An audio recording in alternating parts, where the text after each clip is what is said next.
अभी हमारी मौजूदगी पटना के संपर्क चक अंचल कार्यालय में है और हम आपको बता दें कि यहाँ पर जो सैटेलाइट सिटी का जो विरोध चल रहा है, यहाँ पर संपर्क चक में आज एक दिवसीय धरना का आयोजन किया गया है। उसका नेतृत्व करता हुए वो हमारे साथ मौजूद है। हम आपको बता दें कि कहा जाता है कि महाराणा प्रताप 80 साल की उम्र में अपना तलवार उठाया था और वो अपनी सुरक्षा लोगों को प्रदान किया था।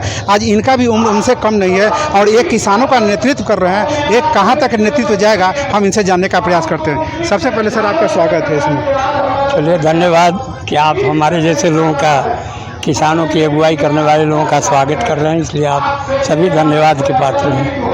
क्या दिक्कत है सैटेलाइट सिटी में? अगर सरकार विकसित कर आपकी ज़मीन को दे रहा है तो कहाँ समस्या आ रही है? ये जो हम अनुभव किसानों के साथ जो देखते रहे हैं, उसमें हाल ही में भारतमाला जो सड़कें 6 लेन की जा रही हैं अमर से दरभंगा, और यही नहीं अन्य जगहों पे, तो वाराणसी की तरफ कैमूर के इलाके में, बबुआ के इलाके में, सब जगह किसान की ज़मीन यह आतताई सरकार अधिग्रहण कर लेती है और एक ही बात कहती है कि ये ज़मीन आपकी नहीं है, ये ज़मीन आप जोत रहे हैं, इसी के वजह से आप अपने को मालिक कहते हैं। इसलिए जैसे ही हम लोगों ने कह दिया कि ये ज़मीन हमारी है, सरकार की है, तो आपको चुपचाप घर में बैठना है। इसके खिलाफ भारतमाला की लड़ाई लड़ते हुए आप लोग तो सब सोशल मीडिया के हमारे नौजवान साथी हैं, मामले को उठाते भी रहे हैं।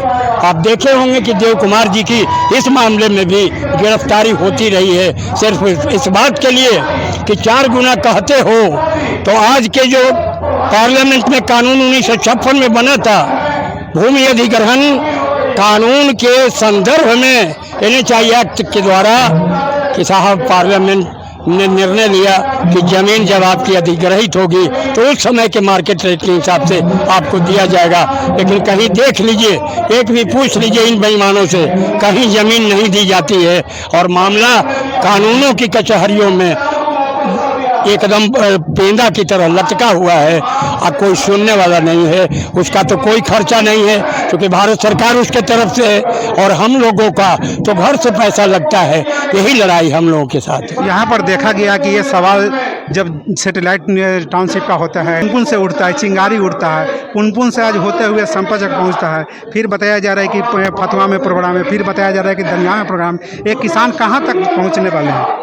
किसान बिल्कुल पूरे बिहार में बेचैन कर देने की स्थिति बना रहे हैं और हर जगहों पे धरना दे करके, अगर ये लगा कि किसानों के साथ अन्याय हो रहा है, ये सरकार नहीं झुकेगी, सरकार नहीं मानेगी, तो किसानों के जज्बे को कोऑर्डिनेट करके, और हम लोग जैसे लोग जिसको आप बराबर लिखते हैं कि देव कुमार जी इतने वर्ष के उम्र के हैं, तो हमारा जान अगर चला भी गया तो हम आमरण अनशन पर जाने का निर्णय लेंगे और आमरण अनशन पर जा करके अपने प्राणों को न्यौछावर कर देंगे ताकि हमारे जो भविष्य हैं, जो हमारे प्यारे बच्चे हैं, उनका जीवन सुरक्षित हो जाए। एक चीज़ देखने को मिलता है कि इतने उम्र में आप इस चीज़ को प्रदर्शन कर रहे हैं, इसका नेतृत्व कर रहे हैं, लेकिन यहाँ पर युवाओं को आना चाहिए, ज़्यादा बढ़ चढ़ कर उनको आना चाहिए। ज़रूरत ज़्यादा, आपसे ज़्यादा ज़रूरत उनको है, लेकिन यहाँ पर संख्या बल देखा जा रहा है काफ़ी कम दिख रहा है।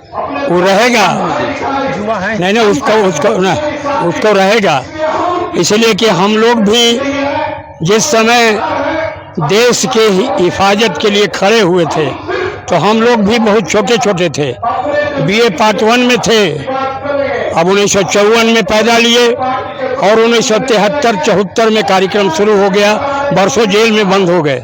आज तो जिसको नौजवान आप कहते हैं, वो नौजवान की दशा क्या है कि घर में बबुआ कहा जाता है, लेकिन बाहर उसको कोई बबुआ कहने वाला नहीं है।